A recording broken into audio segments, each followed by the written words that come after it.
মা, বাবা, আমি শিকার করতে জঙ্গলে যাচ্ছি। শিকার করতে জঙ্গলে যাবে? এটা তো খুব ভালো কথা। তোমার সাথে কয়েকজন সিপাহীকে নিয়ে যাও। না বাবা, আমি একাই যথেষ্ট। আমার কোনো সিপাহী লাগবে না। তাড়াতাড়ি আসিস বাবা, তোর জন্য আমার খুব চিন্তা হয়। জঙ্গলে কত রকমের বন্য প্রাণী আছে, যদি তোর কিছু হয়ে যায়। তুমি চিন্তা করো না মা, আমার কিছু হবে না। আমি খুব তাড়াতাড়ি প্রাসাদে ফিরে আসবো। মা বাবার থেকে বিদায় নিয়ে রাজকুমার নীল শিকার করতে চলে গেল। যেতে যেতে রাজকুমার গভীর জঙ্গলের দিকে প্রবেশ করলো। সেখানে একটি মেয়েকে দেখতে পেল রাজকুমার। মেয়েটি ফুল সংগ্রহ করছিল। এই যে শুনছেন, কে আপনি? আর এই জঙ্গলে আপনি কি করছেন? আমি মায়া। এই জঙ্গলে আমি আমার মায়ের সাথে থাকি। আপনি কে? আমি এই রাজ্যের রাজকুমার। সত্যি আপনি এই রাজ্যের রাজকুমার? জি, আমি এই রাজ্যের রাজকুমার। আমার নাম নীল। কিন্তু আপনি এই জঙ্গলে কি করছেন? আমি এখানে শিকার করতে এসেছি। ও আচ্ছা, জি। আপনার সাথে পরিচয় হয়ে খুব ভালো লাগলো। আমারও আপনার সাথে পরিচয় হয়ে খুব ভালো লাগছে।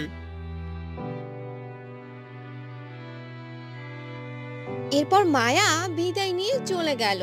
রাজকুমার মায়ের চলে যাওয়ার দিকে তাকিয়ে থাকলো। এরপর রাজকুমার শিকার করা বাদ দিয়ে প্রাসাদে ফিরে যেতে থাকলো। আর ভাবলো এই জঙ্গলে একটি মেয়ে আর তার মা কি করছে। এসব ভাবতে ভাবতে রাজকুমার প্রাসাদে ফিরে গেল। কিরে বাবা, এত তাড়াতাড়ি ফিরে এলি যে? তোর শরীর ঠিক আছে তো? হ্যাঁ মা, আমি একদম ঠিক আছি। ঠিক আছে বাবা, তুই ঘরে যেয়ে বিশ্রাম কর। আমি দাসীকে দিয়ে তোর খাবার ঘরে পাঠিয়ে দিচ্ছি। আচ্ছা মা। দাসী, এই দাসী, তুমি নীলের ঘরে খাবারটা দিয়ে এসো তো। জি মহারানী, আমি এক্ষুনি রাজকুমারকে খাবার দিয়ে আসছি। রাজকুমার মায়ের কথা ভাবতে থাকে যে এত সুন্দর একটা মেয়ে তার মায়ের সাথে জঙ্গলে কেন থাকছে।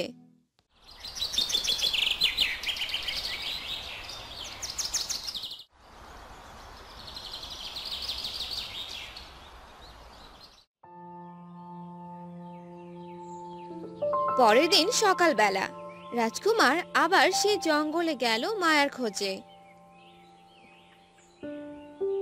এ কি, আপনি এসেছেন? আমি আপনারই অপেক্ষায় ছিলাম। তাই নাকি?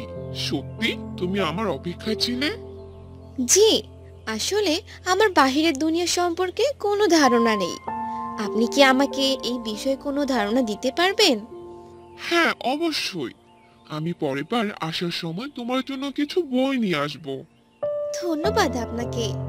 আচ্ছা, আজকে আমি আসি। মায়ের ফেরার সময় হয়ে গিয়েছে। এই বলে মায়া সেখান থেকে চলে গেল।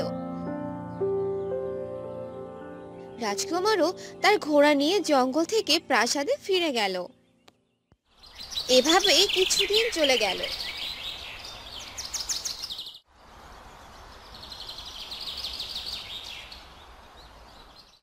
রাজকুমারের মায়াকে ভালো লাগতে শুরু করলো।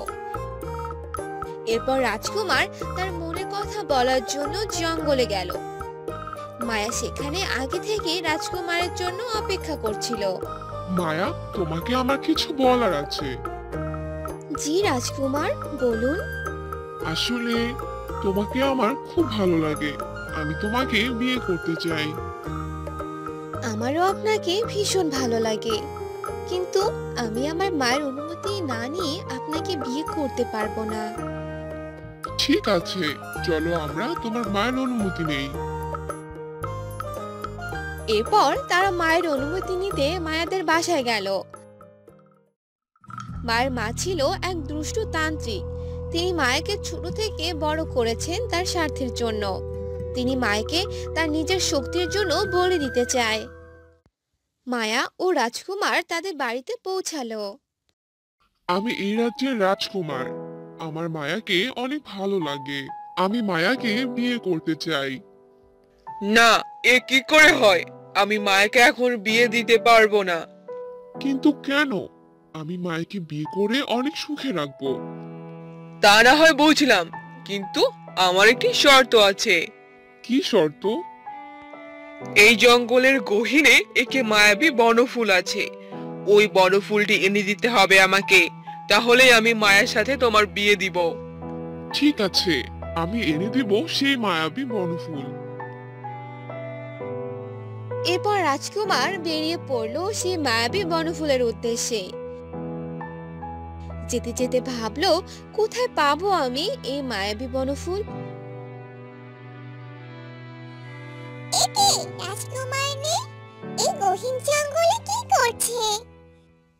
এরপর পরি নীলের সামনে গেল এবং জিজ্ঞাসা করলো, কি ব্যাপার নীল, তুমি জঙ্গলে কি করছো? আসলে আমি এখানে মায়াবী বনফুল নিতে এসেছি। কি, তুমি মায়াবী বনফুল নিতে এসেছো? এই ফুল তো শুধু এক দুষ্ট তান্ত্রিকই নিতে পারে। আমরা পরিরাজ্যের সব পরিরা তাকে খুঁজছি। এরপর পরি রাজকুমারকে একটি নকল বনফুল দিয়ে বলে, এটি নকল মায়াবী বনফুল। এই ফুল যখন ওই দুষ্ট তান্ত্রিক হাতে নেবে, তখন আমার জাদুই ফুল তান্ত্রিককে পেঁচিয়ে ধরবে, আর আমরা পরিরা তাকে ধরতে পারবো। রাজকুমার পরীর কাছ থেকে ফুলটি নিয়ে মায়াদের বাড়িতে চলে গেল।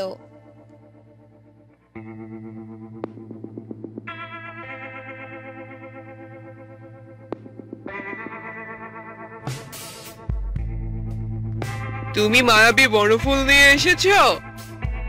জি, আমি মায়াবী বনফুল নিয়ে এসেছি। এই নিন। তান্ত্রিক ফুলটি হাতে নিতে জাদুই ফুলটি তান্ত্রিকের সারা গায়ে পেঁচিয়ে ধরলো। এ কি, তুমি আমাকে কি এনে দিয়েছো? দেখ মায়া, আমাকে মারতে চাইছে এই রাজকুমার। পরি তখন সেখানে হাজির হলো। দুষ্ট তান্ত্রিক, তুই মানুষের অনেক ক্ষতি করেছিস। তোকে আমরা অনেক খুঁজেছি। তুই তোর সাথীর জন্য মায়াকে ব্যবহার করেছিস। আজ তুই আর আমাদের হাত থেকে পালাতে পারবি না। আমাকে ক্ষমা করে দে মায়া, আমি তোর আসল মা নই। ছোট থেকে আমি তোকে বড় করেছি আমার স্বার্থের জন্য।